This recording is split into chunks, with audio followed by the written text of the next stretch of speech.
mo, Panginoon, mula sa aming buhay hanggang sa mga pagpapalang pinansyal, physical, mental, spiritual, O God.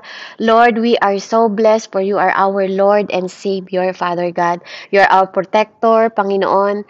Your presence, Panginoon, your omnipotent presence, Panginoon. Lord, maraming salamat po, Diyos. Salamat na nagtipon kami sa gawaing ito, O Diyos. Salamat na pinagpala kami, Panginoon, ngayon pa lang, O Diyos, sa iyong banal na salita. Salamat po. Maraming salamat. Patuloy ko pong hinihingi ang wisdom, knowledge, and understanding, Panginoon. Patuloy kong hinihiling sa iyo, Lord. Isanctify mo kami, i-purify mo kami, Panginoon, Lord. And Lord, transform mo ang mga puso namin sa iyong harapan. Hallelujah. At sa harapan ng mga tao sa paligid namin. Lord, hallelujah. Maging fruitful kami sa oras na to, sa araw na to. Daily, Father God, we always choose to serve you, Panginoon, ng buong puso, buong kaluluwa at buong pagkatao. Salamat po, Diyos, sa pangalan ni Jesus. Tanggapin niyo po ang lahat ng papuri, pasasalamat at pagsamba. In Jesus' name, Amen. Praise God. So tayo po'y dumako sa ating mensahe. Ang atin pong mensahe ngayon is Thanksgiving. So, tayo ay tinuturuan ng Panginoon na maging mapagpasalamat po sa lahat ng bagay. Amen? Sa lahat po ng pagkakataon at lahat ng oras. So, dito makikita natin, kapag ang gratitude po, come full in circle. Diba pa? Actually, ito po ay tawag dito, series po yung ginawa ko. Yung isa pong mensahe ko is how to give gratitude sa panahon po na na tayo ay nasa darkness ng buhay natin. So, sa isang ministry ko po yun ibinagsak. At ito po is Thanksgiving po. Hallelujah. How to give gratitude naman comes to the full circle po. Amen? So, kaya Thanksgiving siya, marami po siyang series na ginawa ko kasi ang dami naman talagang bagay na dapat nating ipagpasalamat sa Panginoon. Amen? So, nakaka-bless lang po at nakaka-overwhelm po yung ginagawa ng Panginoon sa mga buhay natin kasi bawat araw marami tayong dapat na ipagpasalamat po sa Panginoon. Balita ko po, sa Pilipinas, usong-uso yung Shopee. Amen? Dito naman sa Amerikas, uso po dito yung Amazon. Amen? So, pag umo-order ka ng mga bilihin. So, sino dito yung addict? Yung addict mag-order ng mag-order. Amen? Yung nagugulat na lang yung kasambahay mo, meron na namang parcel. May order na naman ng parcel. Amen? Hallelujah. Yung sobra ka nang na-obsess sa mga delivery na dumadating, at kaka-order na hindi na mabilang-bilang na mga order po na nagmumula sa Shopee or sa mga online na TikTok, 'di ba, delivery. Parcel pa more. Yes, parcel pa more. So ito po yung mga bagay na ginagawa natin, and sometimes kapag di natin nagugustuhan yung binibili natin, 'di ba? Ano po yung ginagawa natin? Pag di natin nagugustuhan yung binibili natin, we are returning back. Dito po sa amin, hindi ako addict masyado sa pag-order kasi hindi yun yung aking linya. And yung asawa ko yung madalas umu-order. And siya rin ang responsible na mag-return ng lahat ng di niya nagustuhan. Sometimes kasi ang ganda-ganda, 'di ba, sa picture. And then pag hawak mo na, 'di ba? Andun na yung yung makikita mo kung paano mo nakita sa picture at nakita sa personal yung in-order mo. So, ang responsibility is nasa atin how to return back yung mga bagay na in-order natin. So, napakahalaga na yung mga ganitong bagay, amen, kasi tayong mga tao, kahit sa palengke tayo bumili, pag di natin nagustuhan yung binili natin, 'di ba? Or di nagkasya sa atin, lagi tayong merong right to return back. Amen? Para ibalik yung mga bagay na kasi hindi mo nagustuhan, 'di ba? Kasi hindi fit sa'yo. Amen? So dito makikita natin lahat ng bagay, sa mundong ito, may mga bagay na hinihiram natin and then sinusoli natin. Ganun din po sa Lord. Amen? Sa Lord din po, marami po siyang goodness na binibigay sa buhay natin. Marami siyang mga kindness na binibigay and blessing po at napaka-gracious ng Panginoon. Pero bakit ang tanong? Sa mundong ito, okay, di ba? Parang responsibility natin na magbalik ng mga bagay na hindi natin nagustuhan dahil di natin nagustuhan in order natin. Pero paano yung pagbabalik ng mga goodness, kindness, graciousness ng Panginoon? Bakit yung iba sa atin yung blessing, hirap tayong magbalik? Pero may responsibility tayong magbalik. Di ba? That is the difference. Alam niyo po, yung pag namumuhay tayo dito sa mundo, yung difference way ng thought ng tao at difference way ng thought ng taong may gratitude heart. Kaya ko to pinamagatang thanks living. 'Di ba? Yung bagay na nagpapasalamat ka sa lahat ng bagay na natatanggap mo. Alam mo din i-return yung pasasalamat sa Diyos na nagpala sa iyo. Amen?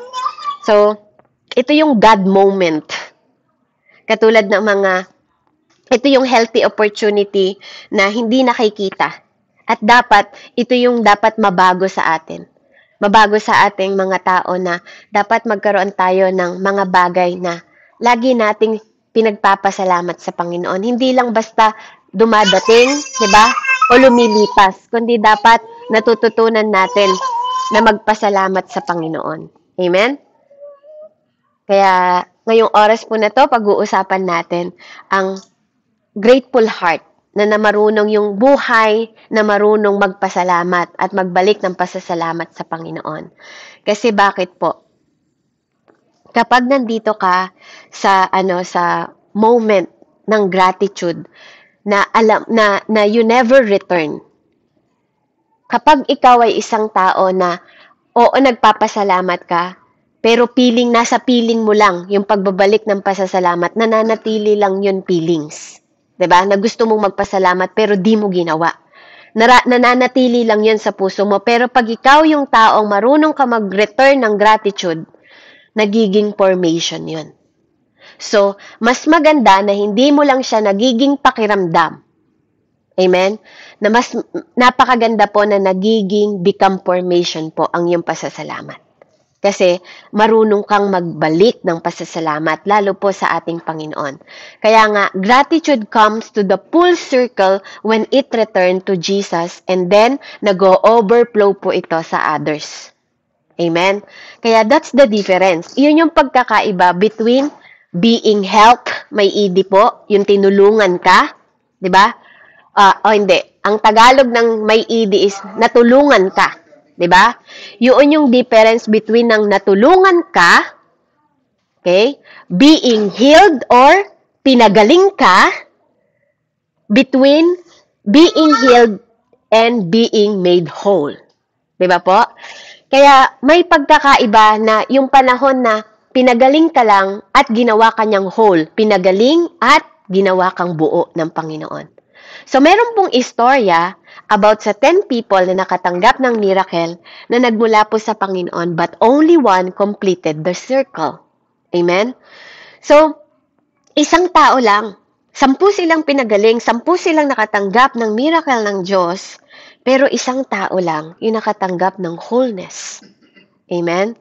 So, makikita natin dito, manonotice natin yung miracle at manonotice din natin on how the return. Amen?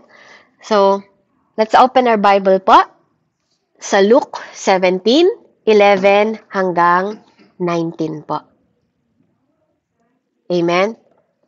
So, babasahin ko po ng slowly sa English para po marinig natin when gratitude find its way back. Amen? So, let's see po. Pakinggan niyo po ako na makinig po kayo. Now, sabi niya sa English, pahanda rin po yung Tagalog. Now, on his way to Jerusalem, Jesus traveled along the border between Samaria and Galilee. As he was going into a village, 10 men who had leprosy met him. They stood a distance.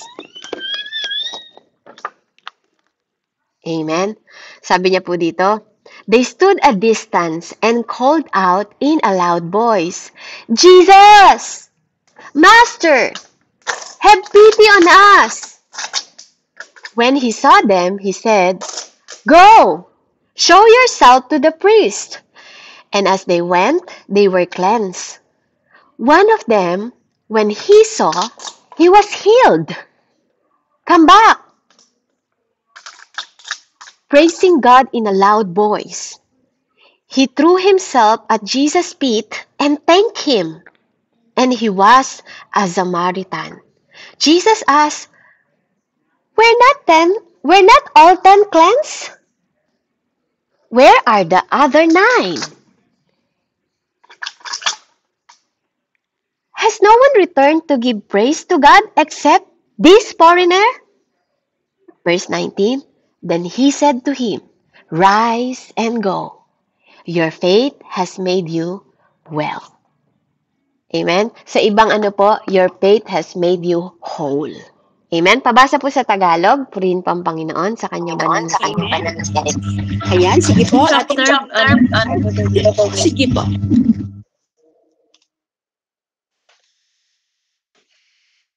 ano nga po yung ulit chapter?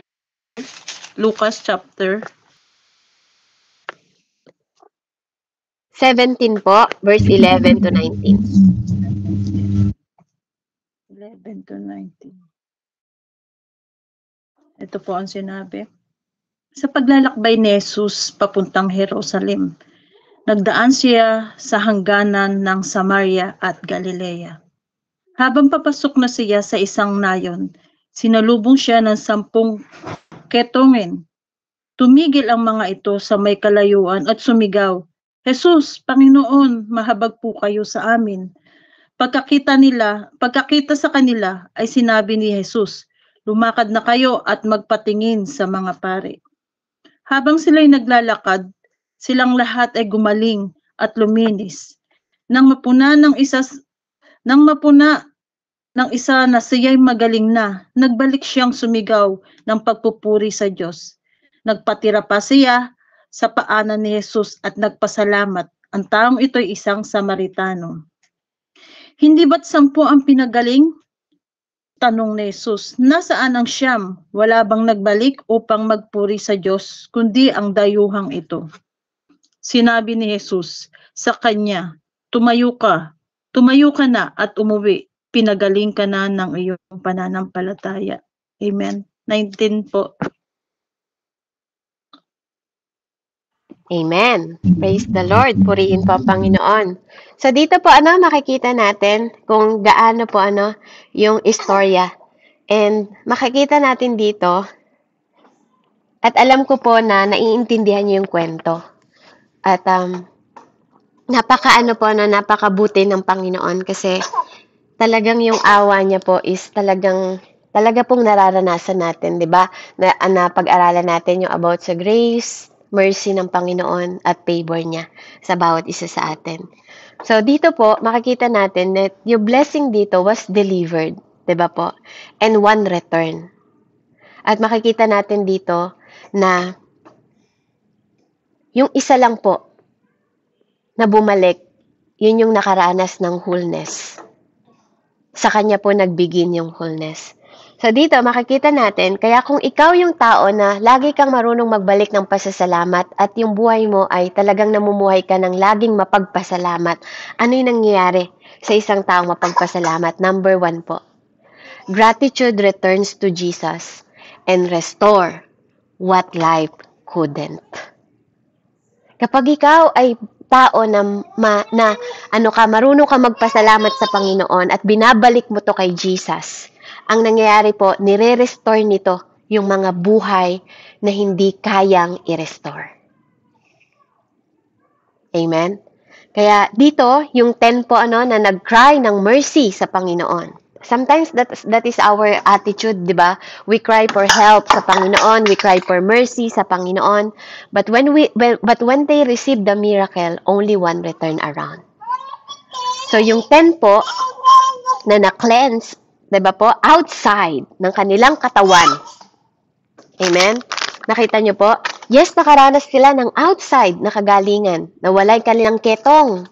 Amen? Ketong po yan yung leprosy na talagang pinandidirian ng mga panahon na yon. Wala pong kagalingan yon. But si Jesus is tagapagpagaling, di ba? Si Jesus ay healer. Amen? So, binigyan niya ng pagkakataon yung humingi kasi lumapit sila sa awa ng Diyos. Mahabag ka sa amin, sabi niya. 'Di ba? Kaya napakahalaga po, the way ng prayer po natin, matuto tayong lumapit sa habag ng Diyos, sa awa ng Diyos. Amen? Pag nagpe-pray tayo, ilagay niyo po yun sa prayer ninyo. Lord, kahabagan, yung habag. Lord, lumalapit kami sa trono ng awa mo. Amen? Isa po yun sa secret na paglapit po sa Panginoon. Amen? So, dito makikita natin. Oh, no. Sandali lang po Ibibigay ko lang po tong batang ito sa daddy niya.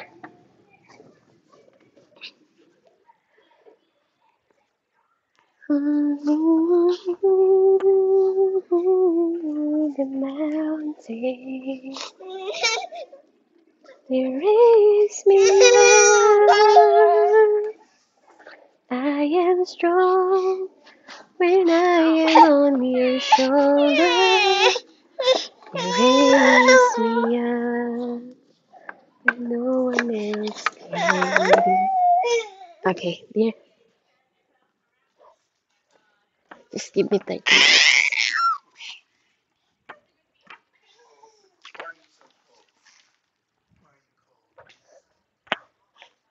Amen. So, praise God.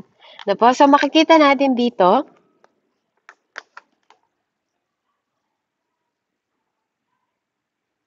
ang Panginoon po natin, amen, sinasabi niya dito na hindi ako pumunta rito para i-fix lang, 'di ba? Yung mga balat ninyo. I came here to heal your soul. Amen. Kaya yung 10, kaya nagtatanong si Jesus, bakit 'di ba may siyam pa? Nasaan yung siyam?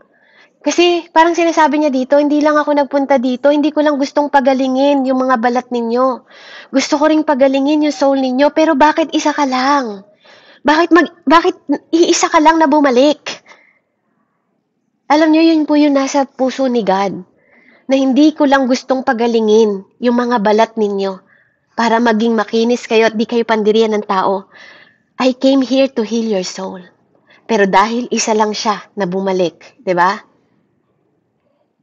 Amen? Dito makikita natin, 'di ba, yung puso ng Panginoon. If we could learn more about Jesus' nature, na tuwing lumalapit tayo sa Kanya, hindi niya lang gusto na mag-provide para sa'yo. Para sa lahat ng mga pangangailangan natin. Gusto rin niya po tayo na i-heal sa mga takot natin na naka-attach, 'di ba? Sa buhay natin. Amen? Hindi niya lang gustong i-open yung mga room o mga pintuan para sa atin. He also want to silence the anxiety na nararanasan natin, na laging nagla-lock out sa atin kung saan mang pintuan yon. Hindi niya lang gustong i-bless yung mga finances natin, mga kapatid. He want to break the insecurity sa'yo, di ba? Na nagsasabi sa'yo that you never have enough. Hindi niya lang gusto na i-answer yung mga prayer natin. He want to touch the part na nagpapahinto sa atin to believe that He still could. Na marami pa siyang kayang gawin sa buhay natin. Dahil ang miracle ng Panginoon is not finished until it reaches your heart. Hindi natatapos ang miracle ng Panginoon hanggang hindi niya natatouch yung puso mo. Amen? At yun ang gusto ng Panginoon. Kasi kahit ibigay niya yung pagpapala na to sa'yo, kung hindi na bago yung puso mo, iba pa rin yung magiging understanding mo sa gustong ipaunawa sa atin ng Panginoon. Katulad ng mga 10 yon. Hindi ko lang gustong pagalingin yung balat nyo. I want to heal your soul. Amen? Kaya ito po yung nangyayari, no po? Healing is what happened to your body, but wholeness is what happened to your soul. Kapag naintindihan natin yung gustong gawin sa atin ng Panginoon, because the miracle is not finished until it reaches your heart and my heart. Kaya yun po yung nangyayari. Yung one na leper, na bumalik kay Jesus Christ, he didn't just receive the cleansing. Hindi niya lang natanggap yung cleansing. He received the completion. Yung complete na gustong ibigay ng Diyos. Kaya tayo, hindi lang tayo lalapit pag gusto mo ng kagalingan. Kasi there's more about Jesus. There's more na completion na gusto niyang ikompleto. Gawing perfect ka. Gawin kang whole. Amen? Hindi lang yung kagalingan na hinihingi mo. Amen? Hallelujah. Purihin po ang Panginoon. Ayan. So, praise God. At dito po makikita natin, hallelujah, yung ating understanding on how we express po yung gratitude natin sa Panginoon. Kasi, meaning, kapag tayo ay marunong po, 'di ba? Kapag naiintindihan natin on how to give thanks to the Lord, para tayong po lumalapit sa communion, 'di ba? Na gustong ibigay ng Panginoon, yung tinatawag na fellowship o pagre-return ng pasasalamat natin sa Panginoon. Amen? At yun po yung mahalaga na natututunan po natin bilang isang mananampalataya sa mundo pong ito na makita po sa atin. Hallelujah! Yung pasasalamat at yung pagbabalik natin ng gratitude sa Panginoon kasi ito'y nagbibigay sa atin ng formation sa harap ng Diyos. Amen? Kaya dapat po marunong tayong magbalik ng pasasalamat. Kasi gratitude, hindi lang to sinasabi o hindi lang to feelings. Ito yung nag-express ng gratitude natin as an act of worship sa Panginoon. Amen? At kapag natututo tayo magkaroon ng act of worship, hindi lang to basta nagbibigay ng paggalang dahil nagsasabi ka ng thank you sa Diyos. Diba? Yung pagiging polite mo dahil nagre-return ka ng thanksgiving mo sa Panginoon. Ito yung worship, diba? Na nagko-close sa loop. Amen? Ito yung gratitude na nagkikame full circle, nagbibigay sa'yo ng kabuuan, diba? Ng pagkatao mo dahil marunong kang mag-return. Hindi lang yung mga parcel ang dapat mong alam i-return kapag hindi mo gusto dahil walang binibigay ang Panginoon na hindi mabuti sa atin para hindi tayo magbalik ng pasasalamat sa Kanya. Amen? We should also learn to return, hindi lang yung reject na parcel mo, hindi lang yung mga hindi mo nagustuhan. Amen?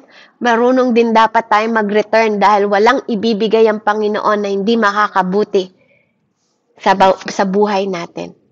Amen? Kaya gratitude didn't just acknowledge the healing. It's activate wholeness. Ina-activated nito yung wholeness ng isang tao. Kaya nga sabi niya sa verse 19, rise and go. Your faith has made you well. Amen? So yung word na well doon makikita natin sa hallelujah, sa Hebrew is zozo. To be saved. Delivered ang ibig sabihin or made whole. So the same word po ng for salvation itself. So when Jesus say your faith has made you well, sinasabi niya doon that your gratitude brought you into the same thing greater than healing. It brought you into wholeness, into salvation, into deliverance, into saving.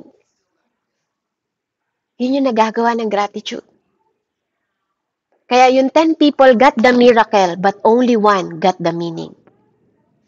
And sometimes, ganun tayo. Ano ba ibig sabihin ng meaning? Gratitude doesn't just change your circumstances.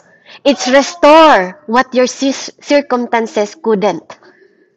Hindi lang nito, chine-change yung sitwasyon mo, or circumstansya, or yung environment ko kung nasan ka.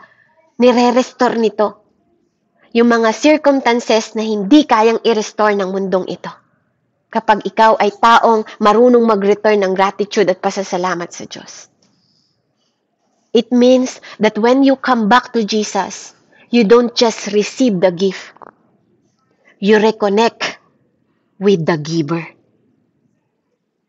Diba? Hindi ka lang nagpapasalamat. Kaya alam nyo, pag sinabi, sino pong gusto magbalik ng pasasalamat, dapat nag-uunahan. Hindi nag-uunahan, itikom yung mga bibig para magpasalamat. Kaya, why some people experience breakthrough, but they never feel whole. They receive something from God, but they never return to God. Kaya sometimes, Imbis na mabigay sa'yo ng Diyos yung buhos na biyaya, pero dahil tumigil ka na doon, hindi na nagawa ng Panginoon yung iba pang gusto niyang gawin sa'yo. Nakaranas ka lang ng konting breakthrough, akala mo yun na. Di ba? Hindi ka na natutong magbigay ng gratitude sa Panginoon, kaya hindi mo natanggap yung buong gusto pang ibuhos sa'yo ng Panginoon. Amen? Consider this. What if the missing piece in your peace is not more than miracle, but more returning? Kaya siguro mayroong mga missing piece o parang may kulang sa buhay mo na hindi makapagbigay ng kapayapaan sa'yo. Kasi hindi lang miracle, hindi lang more miracle ang gusto mo. Hindi lang dahil naranasan mo yung miracle. Dahil parang may kulang pa rin, parang may nawawala pa rin sa buhay mo kasi bakit? Kasi dapat binalik mo yung glory sa Diyos. Binalik mo dapat yung pasasalamat. Nag-open ka sana ng bibig para sa testimony mo dahil sa ginawang kamangha-mangha ng Diyos sa'yo pero di mo ginawa. Sometimes that's the missing piece in your peace. Yun yung piraso na nawawala sa kapayapaan mo. Hindi more miracle, kundi yung more na dapat nire-return mo sa God pero di mo binalik. Sometimes we don't have contentment. Diba? Parang hindi natin maibukay pasasalamat natin. Masdan nyo yung nangyayari sa ibang lugar na parte ng Pilipinas. Sa pangangailangan na parang feeling mo, yun ang pangangailangan mo sila. What more sila sa pangangailangan nila ngayon? Pero wala ka dun sa sitwasyon na to. Nandito ka sa Bible study na to. Hindi mo kailangan iligtas yung mga baboy mong naaanod. Hindi mo kailangan hakutin pa. O hindi mo kailangan maglibing ng minamahal mong namatay dahil sa baha. Do you think we don't have things to return in the Lord? Do you think we don't have gratitude heart para magpasalamat sa Kanya? Kulang pa ba? May kulang ba sa ginagawa sa atin ng Panginoon para maghinto tayo? When is the last time you stop? When is the last time na huminto ka habang nagmamaneho? Huminto ka sa truck na ginagawa mo? Or sa paglalakad mo, huminto ka para lang magbalik ng pasasalamat sa Diyos na yon. Kailan yung huling araw na kahit ang bigat-bigat ng pakiramdam mo, hininto mo lahat ng ginagawa mo o paglilinis mo ng bahay o pagwawalis mo sa labas ng bahay mo para lang magpasalamat sa Panginoon. Just to thank Him. Na Lord, salamat kasi may winawalisan pa akong mga dahon dito. Yung ibang mga tao, nakita ko po, naaanod sila ngayon. Sila yung winawalis ng tubig. Hinahawi ng tubig at hangin dahil sa bagyo. But Lord, I thank you. Kasi itong moment na to, I just want to give gratitude sa'yo. Gusto ko lang magbigay ng pasasalamat at magbalik ng pasasalamat sa'yo. Na itong mga labi na to, gusto ko magpasalamat sa buhay na to. Kasi nauunawaan ko kung gaano kakabuti sa buhay ko. Kailan, kapatid? Ito yung mga bagay na dapat ma-realize natin. Kaya pag hinihingad po tayo ng pasasalamat, kailangan nagpapasalamat tayo kasi marami tayong dapat ipagpasalamat sa Diyos. Dapat lagi nating sinasabi sa buhay natin, I don't just want what Jesus. Hindi ko lang gusto. 'Di ba? Kung ano yung gusto ni Jesus. Yung gusto niya na gawin para sa'yo. Hindi mo lang gusto yung gustong gawin sa'yo ng Diyos o yung kaya niyang magawa para sa'yo. I want who He is. Gusto ko kung sino siya. Kung sino yung God na yun, gusto kong makilala. Hindi mo lang dapat siya gusto dahil sa mga kailangan mo at sa mga kaya niyang gawin para sa buhay mo. Wala pong masama doon. Pero dapat ginugusto mo rin kung sino yung nagbibigay na yon. Yung mas gusto mo siya kaysa sa mga bagay na pwede mong matanggap sa Kanya.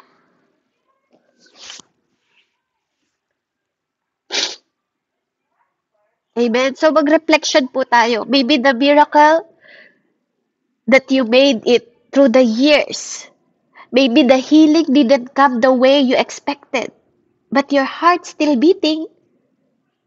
Maybe the provision didn't meet your plans, but God still meet your needs. Diba po? Ito yung mga bagay na nire-reflect natin sa buhay natin. Siguro hindi mo natanggap yung mga hinihiling mo sa Panginoon, pero buhay ka pa rin hanggang ngayon. Yung iba patay na. Wala na silang puso na tumitibok para magpasalamat. Maybe hindi mo natanggap yung maraming pera na provision mo, financial provision na gusto mong ma-meet sa mga plano mo sa buhay mo. Pero hindi ka naman ginutom ng Diyos, di ba?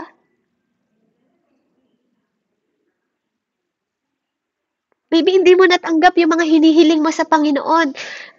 Pero hindi pa naman huli yung oras, di ba? Di ba? Every one of those moments deserve a return trip to the feet of Jesus.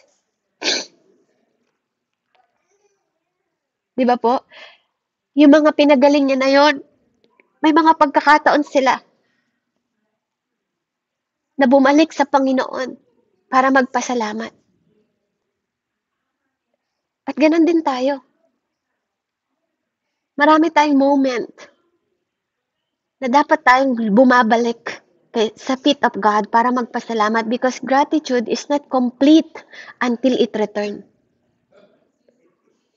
Yun yung meaning ng gratitude. Kaya sinasabing gratitude, di ba? Bumabalik yun sa nagbigay. And when it return, kapag bumalik ito sa nagbigay, it restores. Nare-restore ito. Kaya dun nagsisimula yung gratitude begins when it turn around and come back. Di ba? Kapag nagto-turn ito at bumabalik, yan yung tinatawag na gratitude. Marunong kang magbalik ng pasasalamat. Kasi kung yan is pasasalamat mo lang at feeling mo lang, nasa feeling mo lang yan. Hindi mo yan sinabi, hindi mo pinatotoo, hindi nag-glorify yung nagbigay sa'yo. At walang iba yon kundi si Jesus. Ilatag mo lahat sa paanan niya. I-return mo. Kaya napakahalaga kasi when it returned to Jesus, something else happened. At magsisimula itong mag-multiply kapag marunong kang mag-return ng pasasalamat sa Panginoon. Amen? Kaya nga po tinuturo ni Tatay Paul, 'di ba po, sa 2 Corinthians 9. 2 Corinthians chapter 9 po, 'di ba? Yung kind ng gratitude. Point number 2 po. Gratitude multiply what you steward.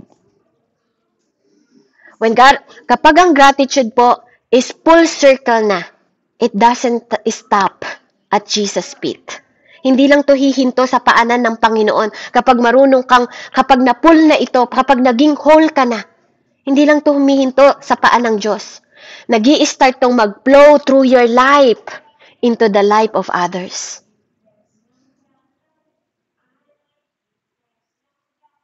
Kasi, gratitude that returns always reproduce. Kapag ang pasasalamat bumalik sa Diyos, ibabalik din yun ng Panginoon at magpo-flow yun, magpo-produce yun, magre-reproduce yun, magiging fruitful yun. Amen?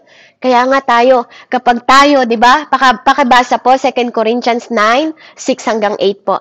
Kapag tayo pinagkatiwalaan ng Panginoon, di ba? Kapag tayo nagtatanim, di ba? Dumadami, nagiging fruitful. Dapat ganon. Amen? So 2 Corinthians 9, 6, 8, remember this.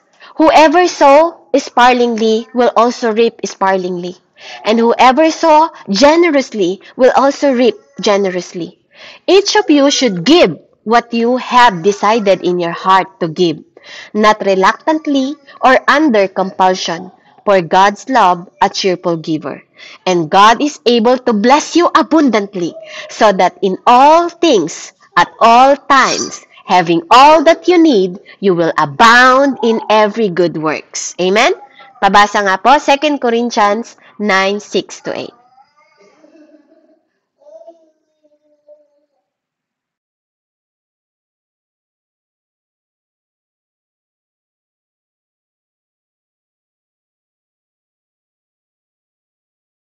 Amen. Ayan. Sige po, basahin po natin 6 to 8. Ito ang ibig kong sabihin. Ang nagtatanim ng kakaunti ay aani ng kakaunti, at ang nagtatanim ng marami ay aani ng marami. Ang bawat isa'y dapat magbigay ayon sa kanyang pasya, malubag sa loob at hindi napipilitan lamang, sapagkat iniibig ng Diyos ang nagbibigay ng may kagalakan. Magagawa ng Diyos na pasaganain kayo sa lahat ng bagay at higit pa sa inyong pangangailangan upang sumagana kayo para sa mabubuting gawa. Tulad ng nasusulat, siya'y masaganang nagbibigay sa mga dukha at ang kanyang kabutihan ay walang hanggan. Amen. Purihin po ang pagkakabasa ng kanyang banal na salita. Amen po. Amen. Praise the Lord. So dito po sinasabi ni Tatay Paul sa church, amen, na kapag na-receive nyo yung grace ng Panginoon, now, He's teaching them on how to respond to grace. Diba? Kapag nagrasyahan ka ng Panginoon, kailangan alam mo rin ito i-multiply. Diba? Ito yung sinasabi niya that God didn't design you, hindi ka dinisenyo ng Panginoon to be a warehouse of blessing, but a distributor center of His goodness. Hindi ka ginawang warehouse ng Panginoon na punuin mo lang yung warehouse mo ng kayamanan. Diba? Huwag kang katulad nung dinig. Ano mo yon? Yung binaon niya'y kayamanan? Diba? Anong ginawa? Hangal. Sabi ng Lord, papatayin na kita bukas. Babawiin ko na yung buhay mo. Kapag selfish kang tao, at hindi mo dinedistribute. Kaya ang gusto ng Panginoon, kapag ikaw nakaka-receive ka ng blessing, i-distribute mo, maging distributor center ka of His goodness. Hindi ka lang maging parang dinesign kang warehouse of blessing. Hindi po ganon. Amen? Kaya pag ikaw, the more kang keep ang kamay mo, the more kang pagdadamutan ng grasya. Amen? Kaya wag pong madamot. Purihin ang Panginoon. Kaya ang puso po na puno po ng gratitude. Amen? Kapag ikaw ay may puso po, na punong-puno po ng gratitude, hindi mo maiiwasan na magbigay ng magbigay ng magbigay. Hindi dahil nape-pressure ka, but because nag-overflow yung blessing sa'yo. Hindi ito tungkol sa pera. It's about multiplication, mga kapatid. So when gratitude get in your spirit, kapag naintindihan to ng spirito mo, everything in your life will start to carry a multiplier effect. Magmumultiply ito ng magmumultiply. Kahit na nagmumultiply siya, ikaw hindi ka rin nauubusan, overflow yung blessing mo. Because gratitude turn provision into participation. Amen? Ito yung klase ng it turns I have enough into I can bless someone else. 'Di ba? Meron kang enough, pero mas kaya mo pang mag-bless sa ibang tao. It's a lifestyle of generosity. It will turn thanks into impact. Magkakaroon ka ng impact sa tao. Kasi magpapasalamat sila sa Diyos dahil sa buhay mo. Amen? So gratitude multiplies when you encourage someone instead of envying them. Imbes na mainggit ka sa kanila, i-encourage, di ba? I-encourage mo yung someone. Instead na maging inggitera ka. Serve when no one is watching. Hindi yung pakitang tao ka. Give when it wouldn't be easier to keep. Magbigay ka kahit sa pinakamahirap na sitwasyon. Kasi kapag nagbibigay ka lang dahil maluwag para sa'yo, that's not pagbibigay. Kasi ang pagbibigay, yung may kalakip na sakripisyo. Kasi kung nagbibigay ka lang ng sobra sa'yo, dahil lang sobra yon. Kung nagbibigay ka dahil punit na, sira na, hindi mo na kayang pakikinabangan, hindi yun pagbibigay. Amen? Celebrate someone else's miracle as if it is were your own. Kaya kapag may nagpapasalamat, magalak ka rin para sa papasalamat nila. Kung pinagsapasalamat nilang gumaling sila, magalak ka rin. Kung nakikita mo ang SFC Morning Prayer, dumadami ang participant, magalak ka rin. Kasi ito rin ay ministry mo. Hindi lang yung other ministry mo ang ministry mo. Kung nandito ka ngayon, parte ka ng ministeryo na to. At hindi dahil sa'yo kaya dumadami ang tao dito. It's all God itself. It's all God. Dahil kung ikaw nakatingin pa rin sa sarili mo, mali pa rin ang pagkakaunawa mo, kapatid. Search your heart. Mag-ask ka ng pure heart sa Diyos. Mag-ask ka ng serving heart sa Diyos. You are just a steward. Kaya every time na ginagawa mo yung mga bagay na walang nakakakita sa'yo, heaven records another harvest. Because gratitude doesn't just receive, it releases. Kung may talent ka, i-release mo. Kung pinagkalooban ka ng pag-preach, pag-teach, pag-awit, pananalangin, i-release mo. Anin mo yan. Anin mo yung tinig mo, anin mo yung boses mo. Itatago mo, ikikip mo. Di ba po? Kasi kung ikip-keep mo lang yung boses mo, dapat ginawa na lang tayong pipi ng God. Ma-appreciate mo lang yan. Parang si Tita Lisa, na-appreciate niya yung tinig niya ngayon kasi ang tagal na panahon siyang nanahimik. Hindi yun mabuti para sa kanya at hindi rin niya yun gusto. Pero dahil she's full of gratitude, kahit napaus siya, kahit masamay nararamdaman niya, dahil walang mag-alok ng tulong,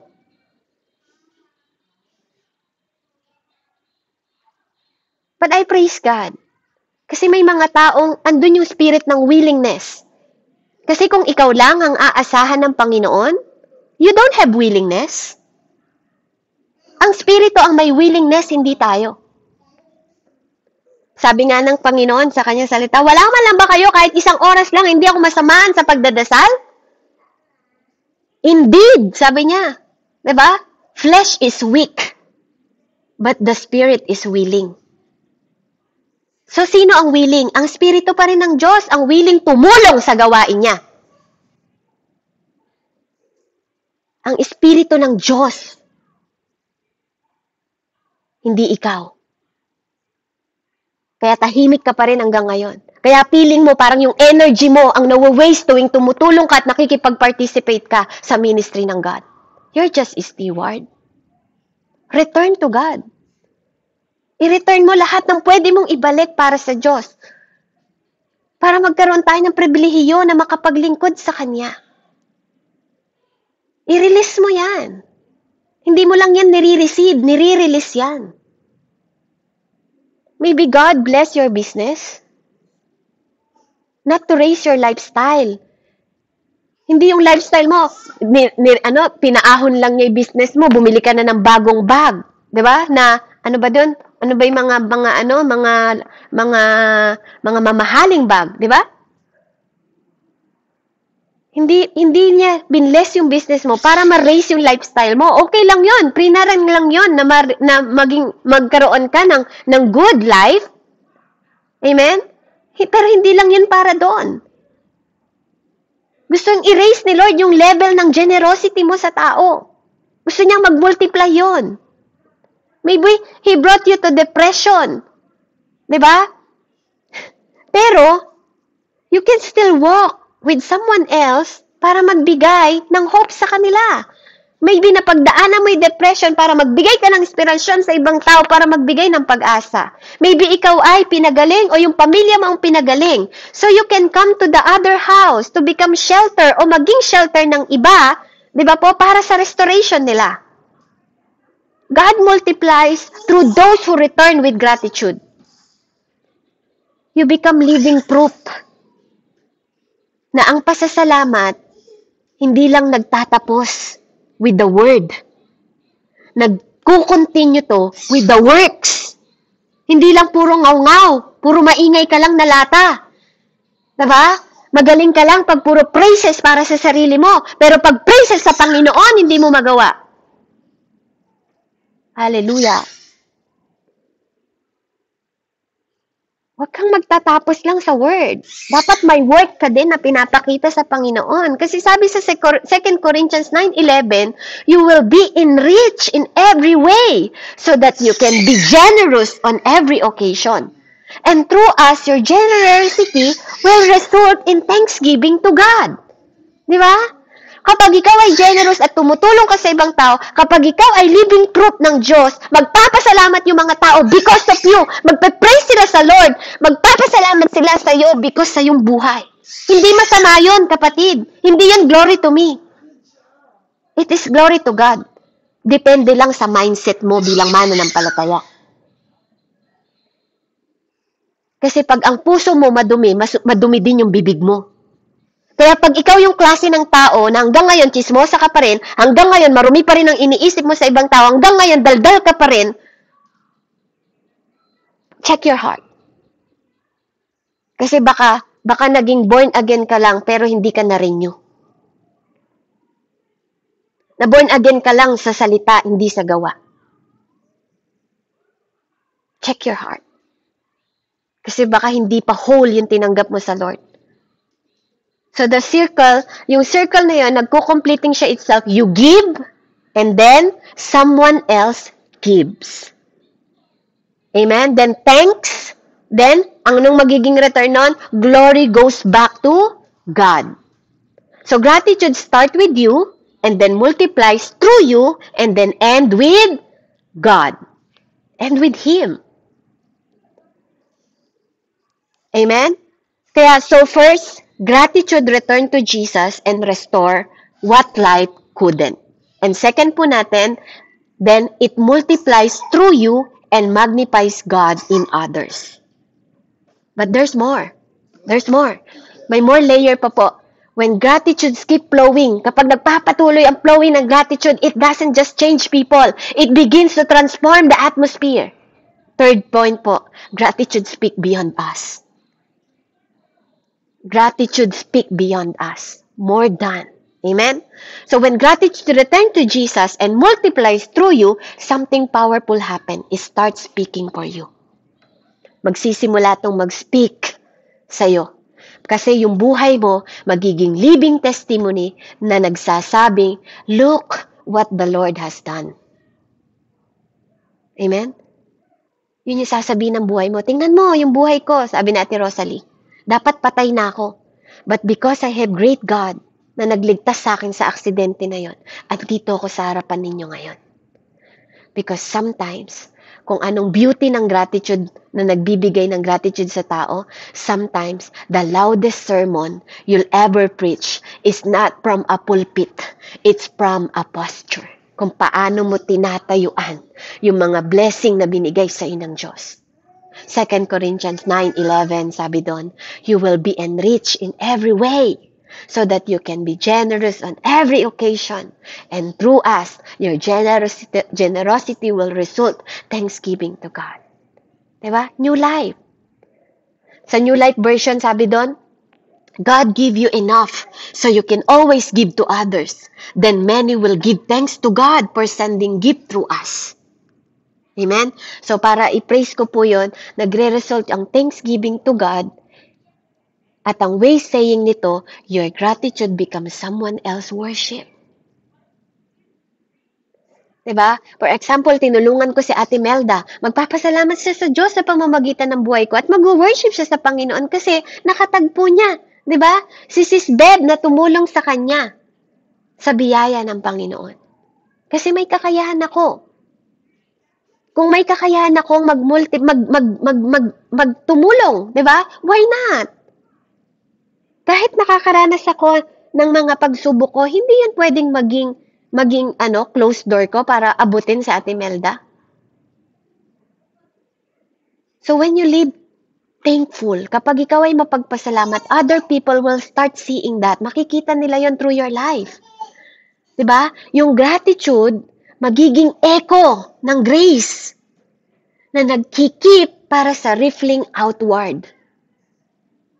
Kasi yung the leper that was made whole na nakita natin dito sa Luke 17, he come back shouting and praising and worshiping God.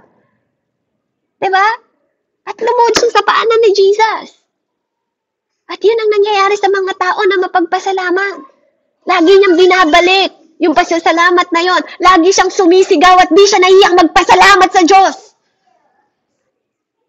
Hindi nahihiya, hindi tikom ang bibig para magpasalamat. Dahil lagi niyang binabalik ang pasasalamat na yon sa paanan ni Jesus. And in doing so, he didn't just return for himself. He revealed something about who Jesus really is. At yun ang ginagawa ng mapagpasalamat na puso. Nire-reveal mo kung sino ang Diyos sa buhay mo. At sa tuwing ginagawa mo yun, nag-overflow. Natutuwa din si Jesus dahil nakikilala siya ng maraming tao because of you.